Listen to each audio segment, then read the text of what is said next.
Okay, folks, welcome back. I forgot to grab what I was going to talk about. Where is it? Hang on, let me step out of frame. So yesterday, as is my custom in between appointments and whenever I'm out and about, I went to the thrift shop and I'm helping my good buddy Jonathan build his Charles Bronson VHS collection, one tape at a time.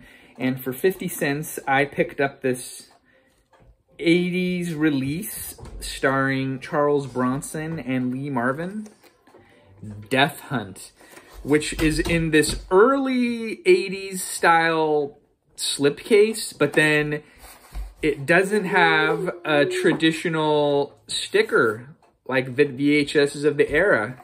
So this is a re-release. It's so funny because they reused the 80s style CBS Fox case, but the copy of the tape is released from the year 2000. I have not watched this movie yet, but you're not going to watch it because of its rated R. I have pretty much, I remember Charles Bronson. This is my one commentary about Charles Bronson. Then we're going to watch the movie and then we'll cut back after I review it. I remember him from, first and foremost, The Great Escape, which is that classic Steve McQueen movie, and I think he's in The Magnificent Seven. Lee Marvin, I think of The Dirty Dozen. I believe he's in that movie, and then another movie, The Big Red One, where he co-stars with Mark Hamill. This movie has very polarizing reviews, which we'll talk about afterwards, but it is 97 minutes long, so basically an hour and a half, and it says savage pursuit in the wilderness. We won't get into it any more than that right now, but when we pick back up, we'll be talking about it. Oh, Angie Dickinson is the female lead. So there you go. We're going to start watching this movie and we'll circle back around afterwards to see what we think.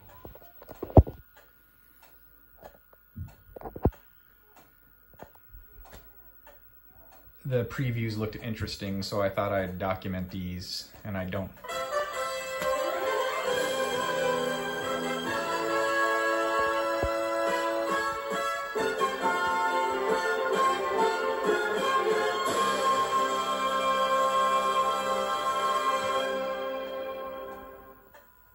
CBS Fox Video presents a collector's preview. It's exciting and explosive. The 30th no hostages on the 30th floor. Awesome and out of this world. It's killing us one at a time. Breathtaking and frightening. This is my week off. Sexy and action-packed. Who are you? Bond, James Bond. Outrageous and terrifying. We're gonna be alright! The biggest blockbuster films ever to hit video stores. Prepare for Action 2. Now at a price to buy. Only from CBS Fox Video. Die Hard. Predator. Commando. The Living Daylights. Off Limits. Rocky 4. 8 Million Ways to Die. Iron Eagle. Target. Love and Bullets. Death Hunt. The Towering Inferno, and The Poseidon Adventure. Prepare for Action 2, only from CBS Fox Video, now at a price to buy. Here it is, a day later, and I finally finished watching Death Hunt. And I'm trying to get used to my new smaller house that I just recently moved to, so thus the weird camera angles and bad lighting. Not that any of my videos are ever very good as far as production value. So this movie, like I said earlier, it was made in 1981 and it had very polarizing reviews. And I was talking to my friend Jonathan, and he's really into Adam Carolla, and he has a thing where they talk about Rotten Tomato reviews versus what they feel, I think, is what the gist of the conversation was that we had this morning. So this movie, IMDb gave this movie 6.9 out of 10. Rotten Tomatoes, however, an abysmal 17%. But this is where it gets interesting. Google users that put in their 50 cents in this movie gave it 90%. So that's why I was intrigued to watch this movie before I sent it off via media mail to my friend for him to watch it and add it to his personal collection. This movie was directed by Peter Hunt, and Per what I read online, he started out in the film industry at a very young age with the clapboard, and he worked his way up to main editor for a lot of action movies.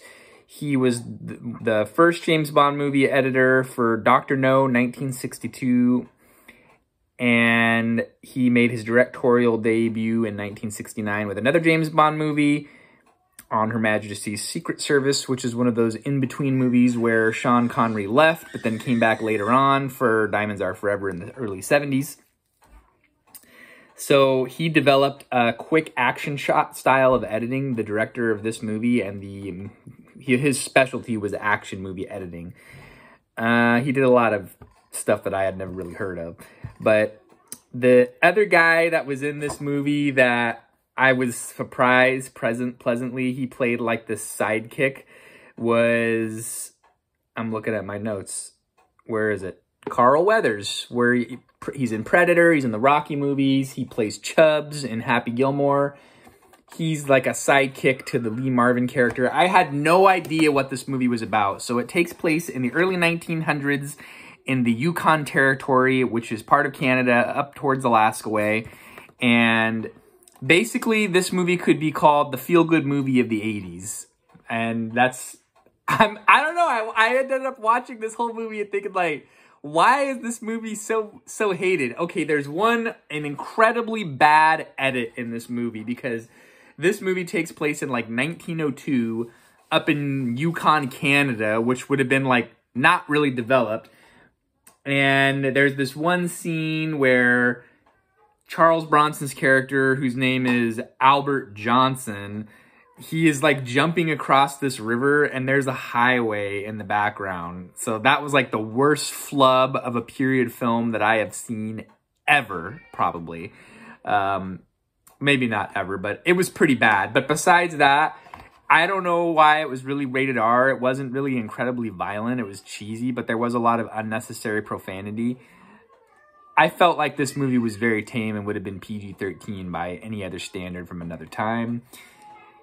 Basically, the Charles Bronson guy is just a guy who's quiet, wants to be left alone, live in the wilderness, and he goes to a dog fight, or he just happens to be passing through and he rescues this dog from a dog fight. If you've ever read like Jack London or anything like that, in that time period, dog fights out in the northern wilderness were common. So he rescues this dog, and then all the local people don't like that, and then this angry mob comes after him. Thus, the death hunt is for him. But he is a vigilante just like he is in other movies, and he is not going to go down without a fight. So that's the whole movie. I thought it was maybe of 80s taking place in modern times, but I was pleasantly surprised that there's like this element of good versus evil, and I am going to give this movie, on a percentage rating, I would say I was in the mid 70% range, but I'm going to go out of enjoyability, 3.5 out of 5. I really liked it. I don't know what people were smoking, giving it 17% on Rotten Tomatoes. Death Hunt is that it was cast well, great soundtrack.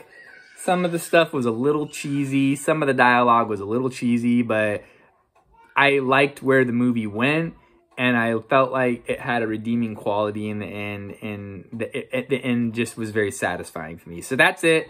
Until next time, if you have seen this movie or you have not, check it out. Let me know what you think. Until next time, we'll see you then.